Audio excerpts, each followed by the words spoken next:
ও তোমার দিদি, আমি একটা জিনিস চিন্তা করলাম। তুই আবার কিতা চিন্তা করছস? শুধু দেখা পড়ার মধ্যে অনেকটি তো হালাই না পর্যন্ত খালি ইনভেস্ট আর ইনভেস্টই করে যাইতেছ। তো পড়ালেখা করলে তো ইনভেস্ট করাই লাগবো।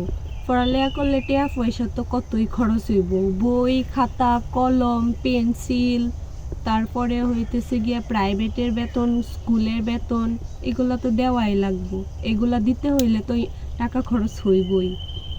লাখ লাখ টাকা যায়, ভালো একটা চাকরি না পাইলে ব্যাগটাই তো বাস। ঠিকই কইছ। ভালো চাকরি তো আবার সবাই পায়ও না।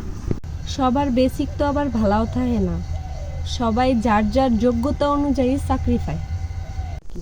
একটা ব্যাপার ভাইবা দেখছো নাকি? কি? কত কষ্ট করে নিজের তেহারে পড়লা, ঘুরে ফিরে মানুষের চাকরি করা লাগলো। কাজ করবা তে টেহা দিব, এইটা ছাড়া আমরা আর কিছুই করার নেই। আর তো আছে অনেক কিছুই। কি করা আর আছে? আমার পড়ার পিছনে টেহারি না ডাইলে যদি জমাইতা, তাহলে 10-12 লাখ টাকা থাকলে একটা ব্যবসা করতে আল্লাহ।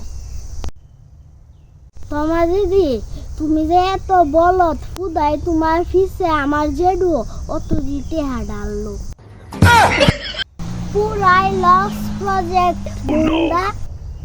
হ্যাঁ, কি কইছ? দাঁড়া রে।